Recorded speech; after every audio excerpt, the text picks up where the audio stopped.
Joining us now is the host of the Locked On Big 12 podcast and play-by-play broadcaster for the Savannah Party Animals. Not the Savannah Bananas we all know and love, but instead the team that they play every single game, the Savannah Party Animals. And you may be thinking, oh, it's Halloween. That makes sense why he's dressed up that way. No, that's how this guy goes into work every single day. Drake Toll, can you please tell us a little bit about what you're wearing? So they brought me in and they're like, all right, we want you to be kind of the party animals side of things. How do we differentiate you from any play-by-play guy who's ever exists? Here are your pit vipers and your fur coat. I was like, okay, great.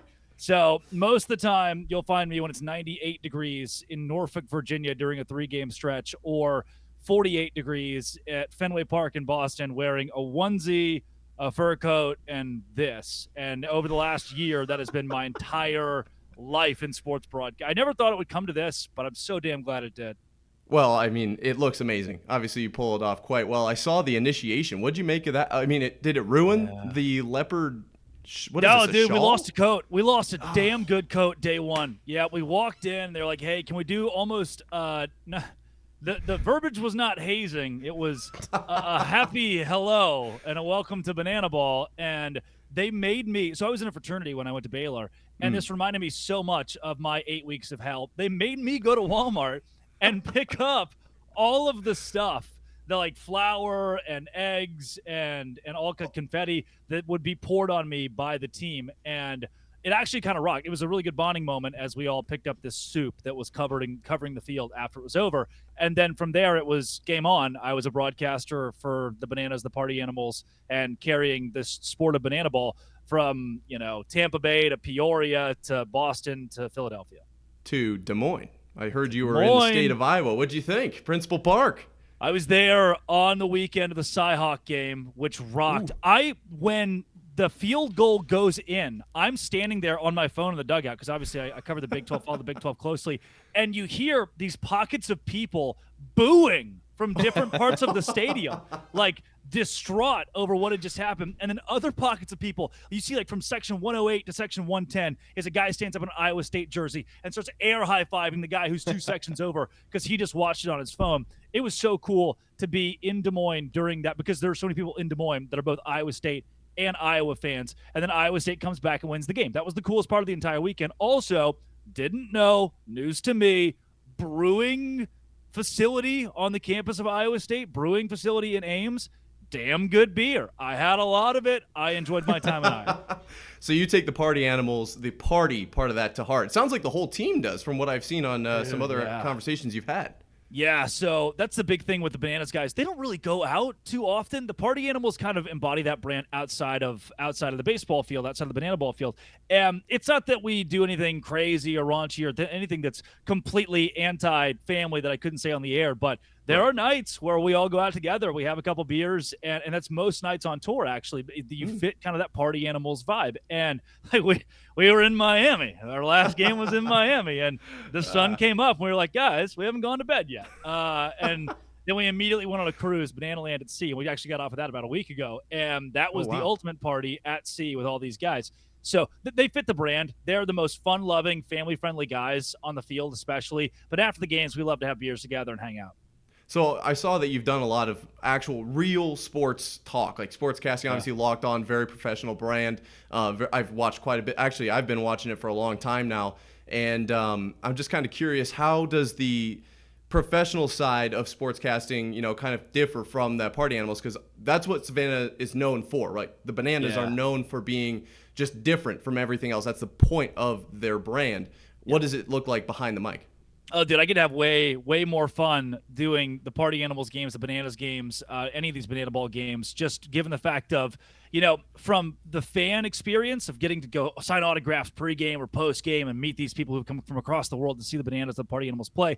And then, like, Big Justice and AJ. I'm hugging Big Justice 2 weeks ago, and it's this surreal moment of, I'm never going to be able to explain to my parents how meaningful this is to me, but I'm just embracing Big Justice.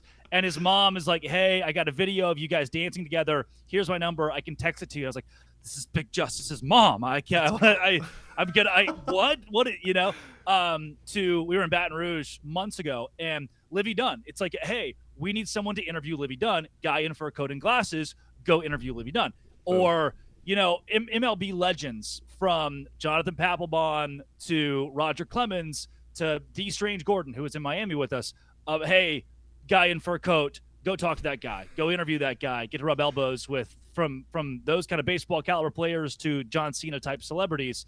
That's the banana ball side of things, that fun side of things. Then on the actual sports media side, I might be up until 2:30 Eastern time when BYU is wrapping up a game against Arizona, because I've got to record a podcast that goes up the next morning. So my whole deal is watch every college football game that I can outside of when I'm working for the Bananas, and then use that as the journalistic side of what I do. And it's an escape. It's an escape from I think the word I've used more often than not is whimsy of what Banana Ball is, while it is still featuring legitimate athletes who were first-round draft picks in the MLB draft.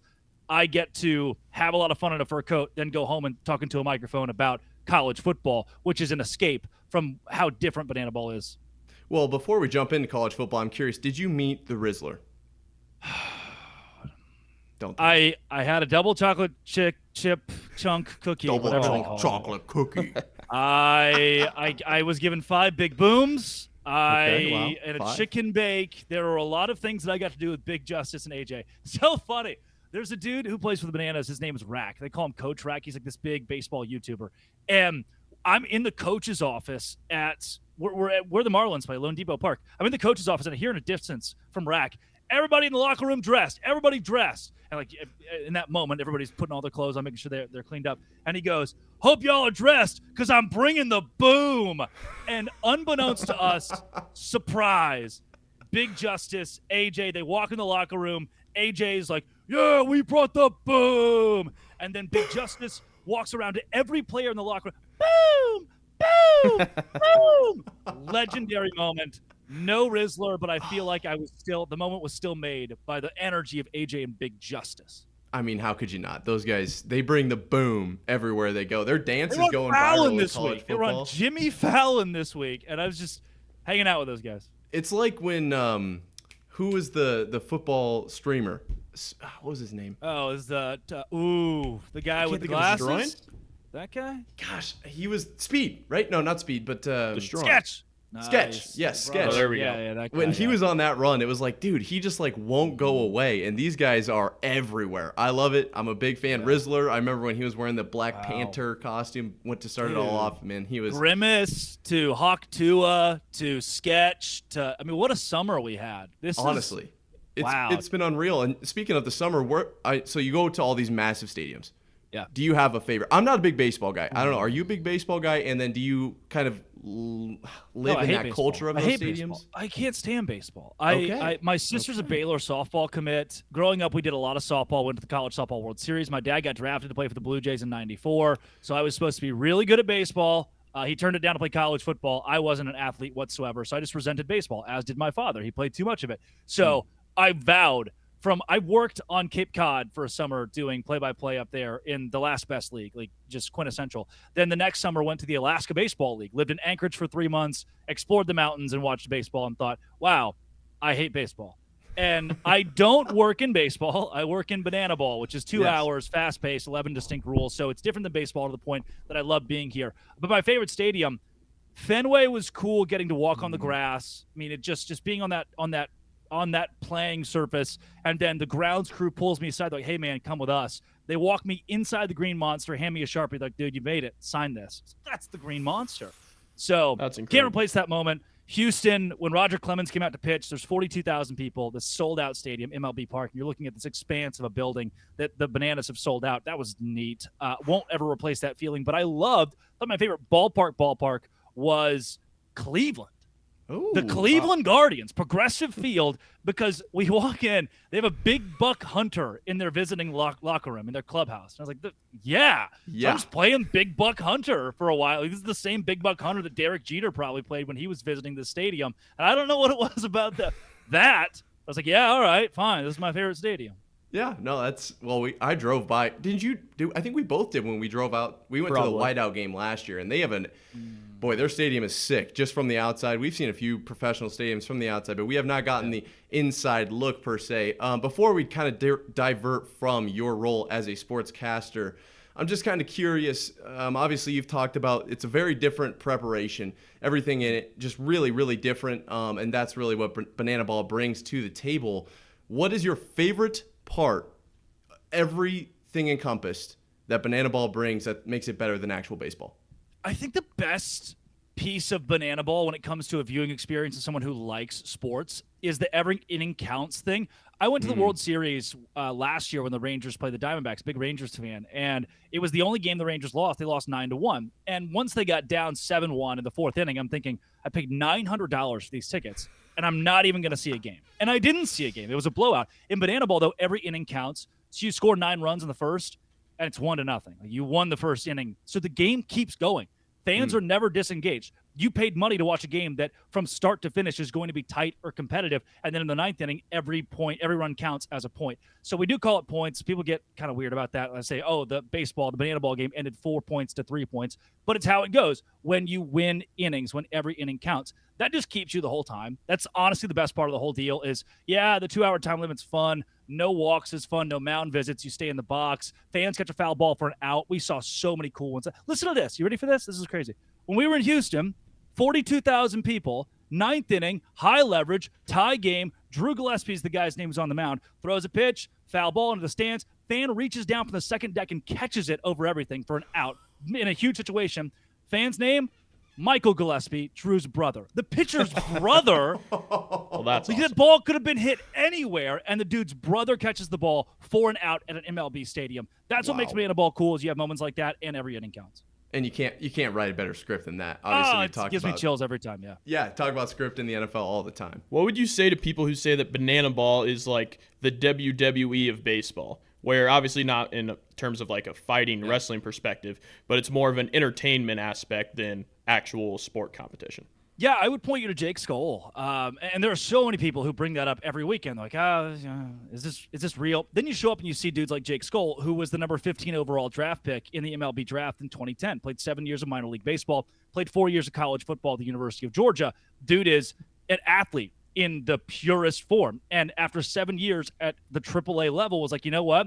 Is this going to be my life? I don't want it to be. I'm going to go play in front of sold-out stadiums every weekend and further my career as an athlete at a level that is still very high and that people are much more engaged in than they are AAA baseball. Same goes for a guy like D.R. Meadows, who wasn't drafted, was like a D2 kid out of college.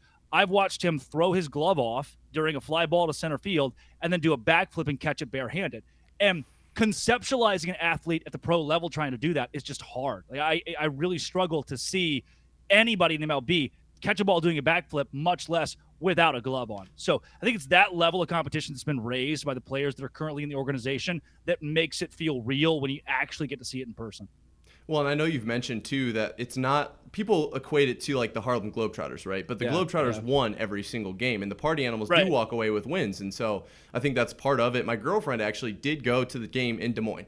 Wow, bang. Yeah, so that was really cool that we were having you on. She was pretty excited to see what you have to say. And we've also gone to the Iowa Cubs play at Principal Park. Yeah. So we've gone to a game there for both. Well, she's gone to both. I've only been to one.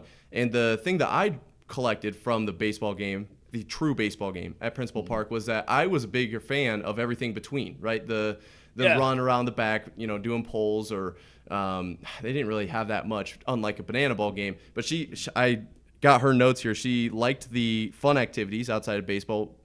Specific note on the baby racing on the field there. And then she said a lot going on just at all times. I'm curious what it's like to call a game. I haven't been to a specific, I've never actually seen a game. I've only heard of the lore. But is it really that chaotic? Is it tough for you to call a game like that? Yeah, it's interesting sometimes because the entertainment aspect is something we want to capture on the broadcasts themselves. So we were on ESPN in August for a 3-game stretch, and we sat down in these board meetings prior and said, how do we capture what banana ball is and how it's different than baseball? So for a guy calling the game, I want to make sure that when there's a flair bartender who's coaching, they're actively pouring drinks and coaching third base at a Party Animals game, and on the first base side, there's a dancing first base coach who's doing these insane flips as they help monitor first base, that I not only give you the guy who's standing in the box, hits a grounder to the third baseman who does a front flip somersault into the ball, then throws to first base and gets the out. But you also collect the fact that Santa Claus is umpiring first base while that base coach dances, while the third baseman did the somersault, and while the third base coach is pouring alcoholic drinks.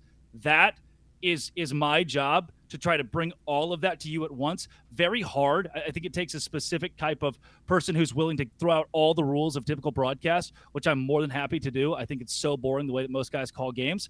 I consider it a distinct honor to get to deliver all of those certain things that are going on at once. Okay, so this is we interviewed a guy who's studying to do actual sportscasting last week.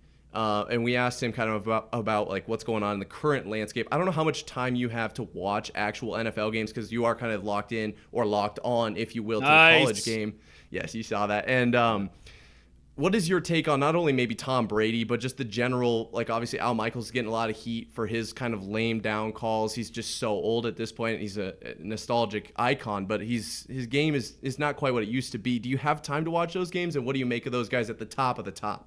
Yeah, I watch a lot of college football on Saturdays, a lot of NFL on Sundays too. And I just get bored. The NFL is a great TV product. I think college is a better in-person product. Personally, the crowds are so electric everywhere you go. I watch NFL games, and with or without audio, I don't think I really care. What did that add to the game for me? And those guys are pros. They're great for the general public. I wouldn't consider myself the general public when listening to those games. I'd rather listen to the home team's radio announcer because they give more passion, more energy, more emotion during big plays, especially that benefit their team. Like, oh my gosh, Brad Shams, the guy who calls games for the Cowboys, breaks every rule in the book.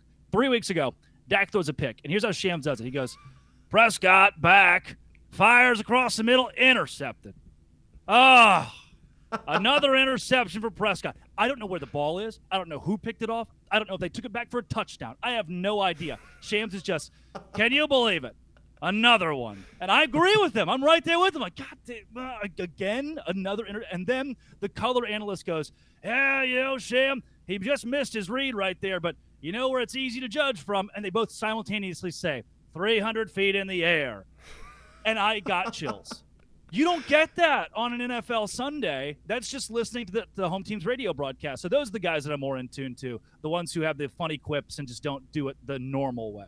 Do you remember Paul Allen in the Colts-Vikings comeback a few years ago? Legendary, dude. Stephon Gilmore needs to be ejected. Get him off the field. Like, that's not ever going to come out of the mouth of Tom Brady. No, like, it's just no chance. No chance. So and those guys have the honor of calling Super Bowls. That's cool. If I don't ever call a Super Bowl, but I get to actually have fun, good. I'm good. Cool by me. And that's exactly why you're in the party animal spot. I think that's the perfect spot for you. You found the perfect medium, not only between the party animals on that crazy side and the actual Locked On podcast, where it's a little bit more serious. Speaking of the Locked On podcast, I think it's time for me to take these off. Oh, there we go. It's journalism time, baby. Yes, Boom. We are getting a little bit more journalistic integrity here. Look at this. The background is phenomenal. That is the background for your Locked On podcast, as far as I am aware. I should. Yeah, it is. I should have switched to you right as you were taking it off. That's totally on me, but it is a sick background. It is very, very cool. But I mean, I guess I'm kind of curious. What was it like to transition between the Baylor podcast and then into the Big 12, where you're taking on, at the time maybe it was 10 teams or whatever. I know you kind of transitioned. The whole conference realignment has been wild. But what was it like to go from one team to a whole conference? Yeah, kind of pretty fun, actually, because I go from, the middle of May where you're like, basketball's wrapped up, baseball's kind of going on. And it was neat to talk about the second string DBs for Baylor because I got to be one of the most knowledgeable people on earth about Baylor football. But now with the Big 12, I can talk about, Deion Sanders one day, and then the next day talk about the collapse of Utah, or talk about how, Rocco Beck's the most underrated quarterback in the Big 12 conference, or talk about how, Matt Campbell deserves a lifetime contract at Iowa State for what he's done, and though he's gotten a lot of flack over the last couple of seasons. What a sweatshirt. Oh, my. You just picked up on this? Yeah, the fur coat. It made it tough for me to see. Yeah. That is I own one for like almost every Big 12. I found this at a Goodwill, Salvation Army in Des Moines, Iowa, and I brought it back with me. During my Des Moines trip, I was like, I got to go find one of those. What a pull. That's that's kind of my deal is getting to cover every team. I get to have an opinion on every team in the conference and do these power rankings every week and have feedback from different fan bases. There are Utah fans that hate me. There are Kansas State fans that hate me. There are UCF fans that hate me. Then there are Utah fans that love me, and Kansas State fans or UCF fans that love the show. So that dynamic is way cooler than being just at Baylor, where you only get to interact with really one group of fans. Agreed. So you I saw you were on like this BYU, almost like college game day set. It was like a month ago or so. And you mentioned you did not think Utah was going to make the college football playoff. This was before the injury to their quarterback, and obviously that plays a big role in it. I think they're officially out at this point. What do you make of the top few teams now that are left in the Big 12 after you made that bold prediction and were correct? Yeah. First, sometimes I pander, and in the moment where you're standing in front of 200 rabid BYU students, I talked to the producers beforehand. It's like, hey, I want to do a helmet pick 'em at the end. Let's chug something. We really tried to build out the segment, and I told them, hey, I'm going to make a Utah joke. I'm going to kind of dig at Utah a bit. Is that okay? And they're like, dude, as much as you want to dig at Utah, do it. So that prediction was just kind of loosely based on me being in front of an entire BYU crowd, but man, when it comes to where we sit college football, also so cool what BYU is doing. So cool what Iowa State's doing.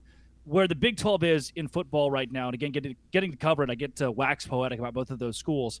I really am excited to see a BYU Iowa State matchup in the Big 12 championship. It's what the people deserve. So it's coming. That's what I'm vying for. Kind of funny when I usually in season with the Bananas, I wear a lot of bracelets. I've always got they're down my arm. Anything that fans make, I always promise I'll wear it for the whole season.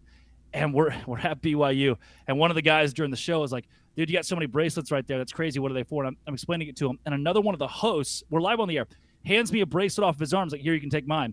And I put it on, and I go to read it.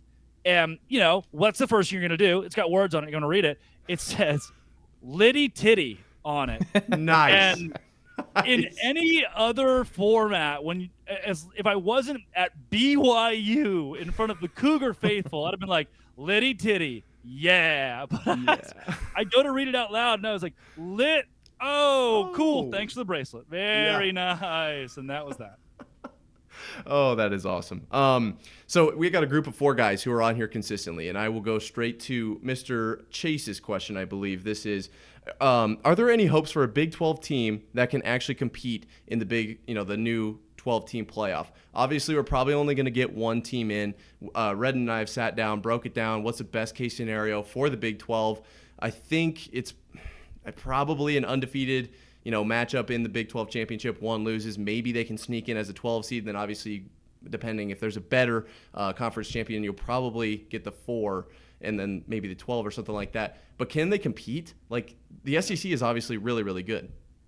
So I'll say this. The first idea that I had, let me pull up the metrics and see because I don't often give my own opinion, which is probably valid. I give very often the metrics. And what they would tell you is that BYU would beat Notre Dame on a neutral field by a final score of 26-25. And that's not just competing, but that's based on what the computer would predict winning. And this all comes from collegefootballinsiders.com. Reason being, BYU is a top 20 team defensively against the rush. They're a top 10 team against the pass. Those in efficiency, and defense wins championships. We can't say that up until but it's a Big 12 defense. No. These metrics don't just tell you, what do they do in the Big 12? They tell you overall, based on their strength of record, what their efficiencies are. And BYU is a very good football team. Same goes for Iowa State, who is pretty even with BYU in almost all those categories. They're effectively a coin flip. Iowa State is actually better than BYU in 3 of the major 4 efficiency categories. So I do believe that if you put Iowa State on the field with Notre Dame, BYU on the field with a Notre Dame, who many have in their college football playoff right now, or a Texas A&M, that the Big 12 has as good a shot as anybody. Can they win the whole thing? I don't think so.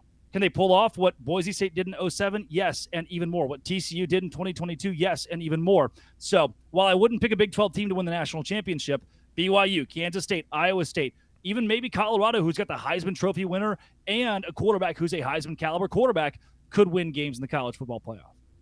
Yeah, you said something there. You said Travis Hunter, Heisman Trophy winner. I assume you're not referring to Shadur. What's your argument here on Travis Hunter? What's your approach here?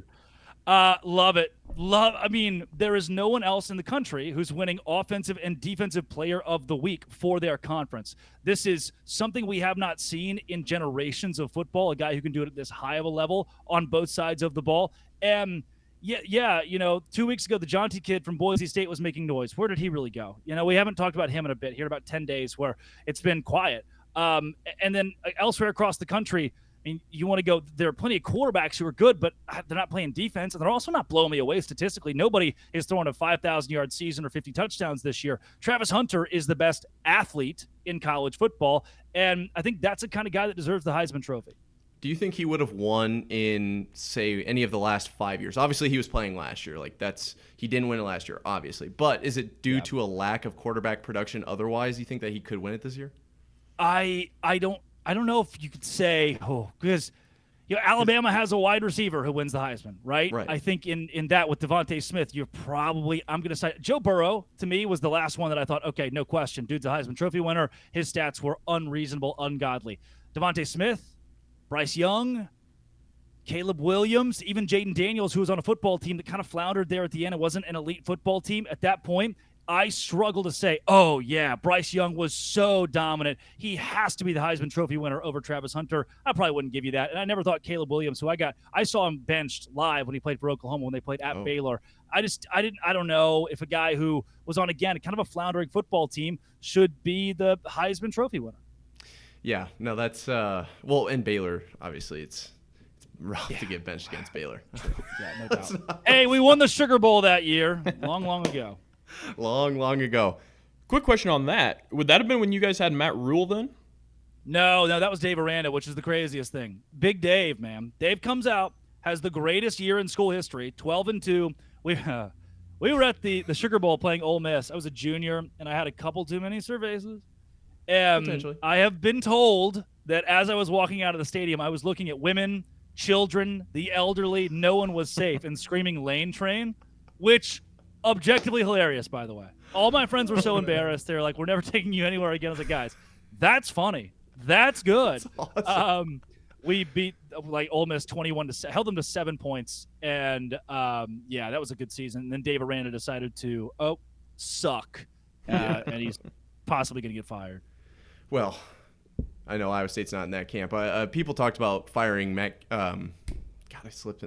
Campbell. I always want to say Matt Canada. It's Matt Campbell. Matt Campbell. After that Miami of Ohio game, that was kind of was the biggest one. And are we going to talk about the kick? No, but that was a big part of that. And so, what do you make of Iowa State team this year? I'm asking selfishly because I do think we are going to win the national title. I picked it before the season. I picked it after we beat Iowa. I picked it every single week now that we just don't seem to lose.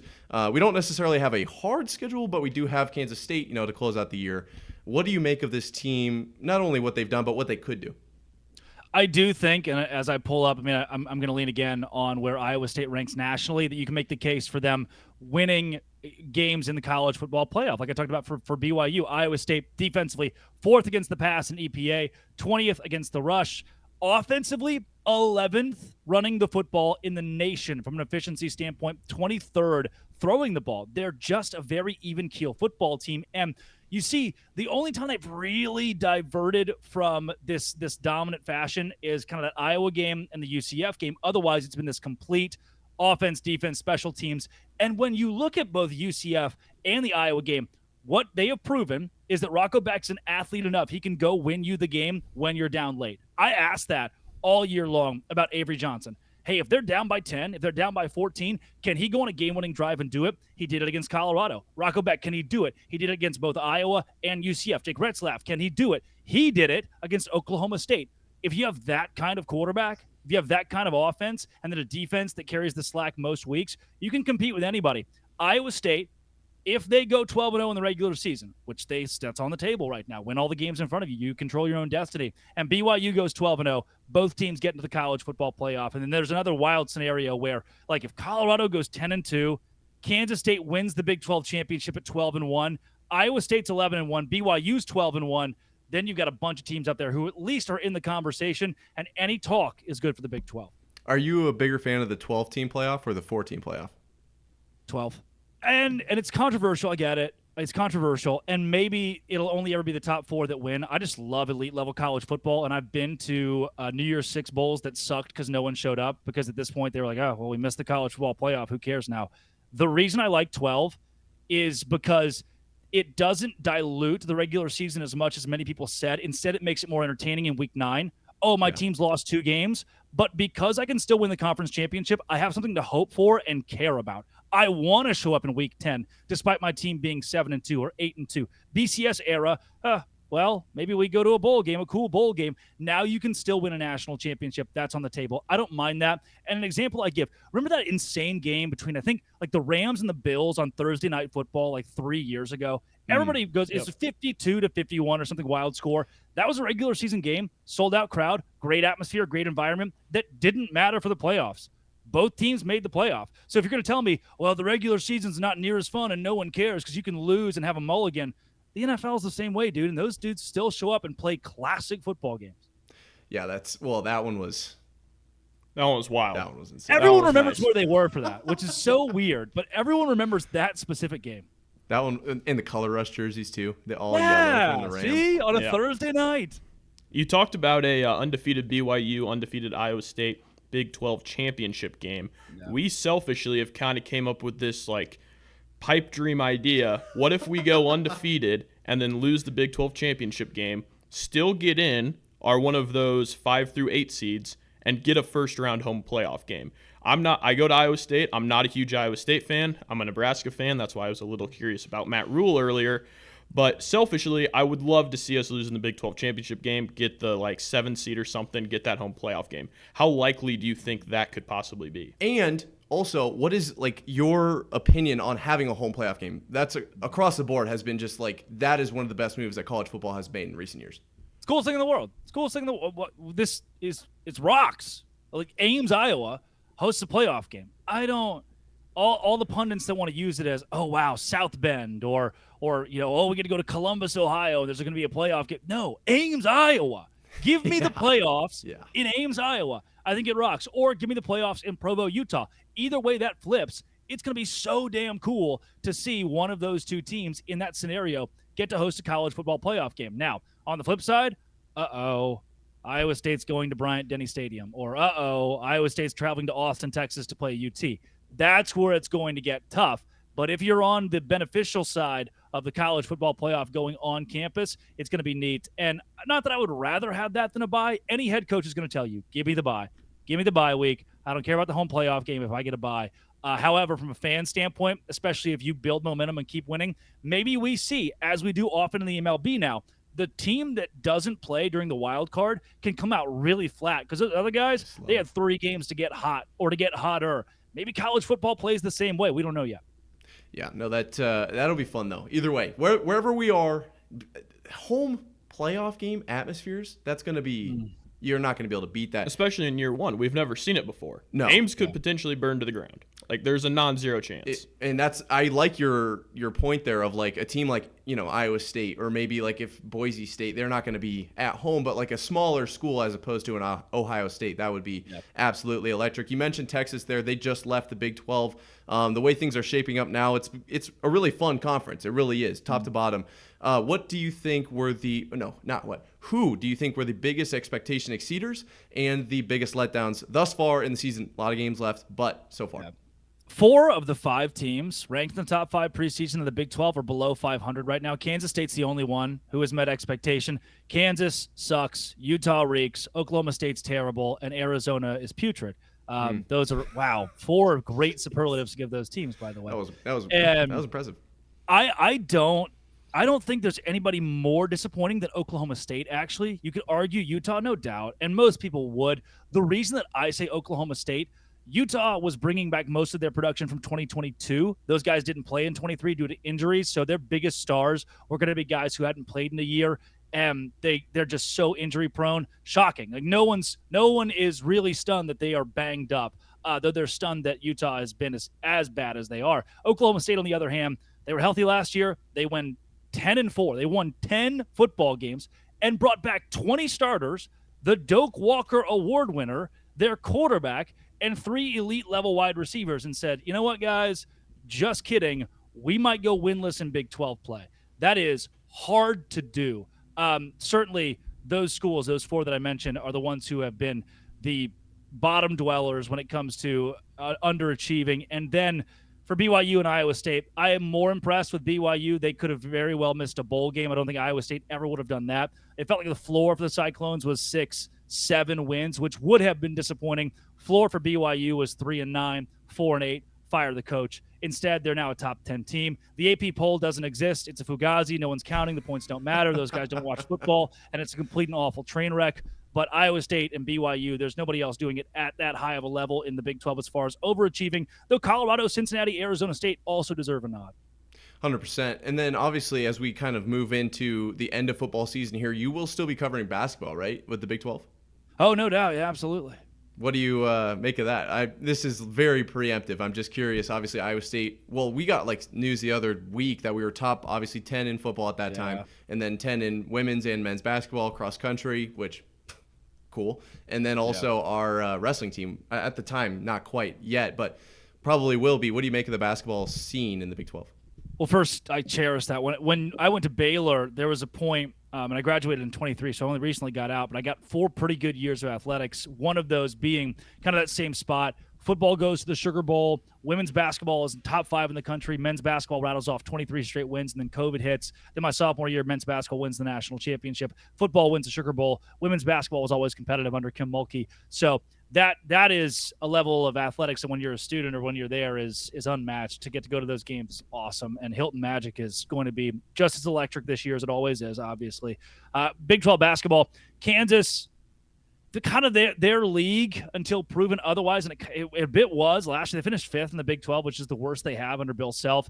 This year they reloaded with depth. Last year that was their issue. They didn't have a ton of depth. That they were banged up going into the NCAA tournament. For Iowa State, gotta prove that we can go be a Final Four caliber team. Like TJ Otzelberger's very good. They have the efficiency ratings would say that Iowa State's defense is number 1, number 2, number 3 in the country every year, but we got to use that in March. It's no longer a cool, what a great story. We really sucked. We hired this guy. Now we're good. It has to be, oh, cool, even better story. We sucked. We hired this guy. We're competing for a national championship. I'd love to see it. I really would. Well, Drake, thank you so much for your time. We do have one last question for you coming from the couch. I know you're very, very busy, and you got the sick backdrop there, so I know just kind of what you've taken out of your day to talk to us, but Red does have one more question for you. Yeah, last question here. You said you don't like to put your opinion out there too much, but you do cover the entire Big 12. When all these new teams, I'm going to name drop Utah, they came in saying they're going to run this new league, just not only football, basketball, but just for their athletic departments as a whole. If you had to give your top 2-3 athletic departments as a whole in the current Big 12, who are you taking? Well, there's only one that has a top 10 football. Again, I hate the AP poll. Yes. None of them exist. One AP poll voter this week, this is crazy. I wish I could name drop him, but I'll spare him. Took Navy, who he had at 22 last week, moved them up to 21 after they got killed by Notre Dame, left Kansas State out entirely, and then put Notre Dame above both BYU and Iowa State. I just don't get why we give what any you're saying nod. is we all 3 deserve votes at this point. Yeah, I mean, Bear, come here, my dog. We're going to let him vote, and it's going to be better than whatever that guy put.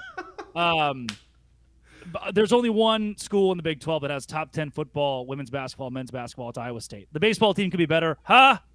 But Iowa State right there they haven't lost in years. Hey, I thought you weren't a baseball guy. What are we doing? I'm not. I can see why Iowa State fans wouldn't be either. The athletic department there is certainly up there. Jamie Pollard, crazy. Then I look at BYU. They're competitive in every sport, from soccer to volleyball to baseball even. They're at least competitive, and then football's been elite. Men's basketball was a top 10, top 15 last year as well. So BYU, Iowa State are both up there. And BYU's got one of the nation's fastest growing religions behind it too, and that gives you a big old boost. Both of those are in they're probably my top 2, no doubt. And then past that, it gets kind of a hodgepodge. I have a question for you guys though before I have to go. Okay. Hey, we are always open to questions. How many, you can write this down for the other guys that usually join the show. How many dates, I've been seeing a new gal here recently. How many dates before you feel as though it's appropriate to drop a number 2 in her bathroom? That is a risky play. So it really is. Yeah. Here's the thing. I dated my girlfriend for 5 years now. That's all the way back to high school. So that's totally different. You're crapping everywhere. Like at this point, you crap wherever you want. Yeah. It's not her place; it's her parents' place, right? So then I got siblings I can blame it on. I'm not really versed in the 20+ dating scene. As long as you don't pull a Jim Irsay, I'd say you're probably fine. But what do you think, you're right? I think it depends on the girl, but I think you're good like after like a month. Okay. Before that, I feel like you're month. still kind of feeling things out. Maybe hold off a little bit. Yeah, if you really got to go, and then pulling tricks like double flush. Yep. Close the lid. No stains. Candle if they got one. Yeah, locate the perfume. Oh, if they've got poopery, that's how you know she's a keeper. If she's got the poopery right there, it does mean that she poops, which is a downside to me. I don't date girls that poop, but at some point you've got to accept it, and that can be months.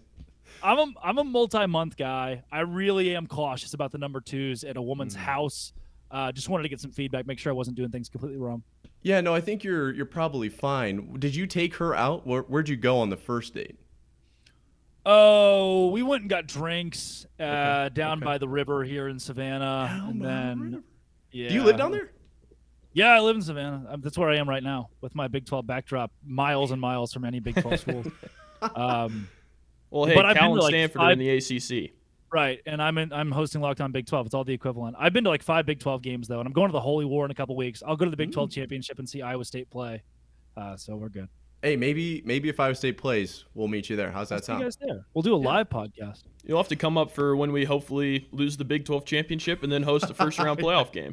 Yeah, then I'll be right there at Ames, Iowa, drinking whatever that beer was because it was good. Hey, Iowa does beer right. That's the end of the story. That's really it. Well, thank you so much, Drake. You are a total badass. We appreciate the hell out of you. And ladies and gentlemen, you can find him hosting the Big 12 podcast, Locked On Big 12, and then also doing play-by-play for the Party Animals in baseball season, I guess. Is that baseball season, or when do you guys even go? We are like February to October. We make our own rules. February to October, so we'll be back in February. I'm going to go watch my coworker play Adult League softball. Thank you, guys. Thank you. Thank you.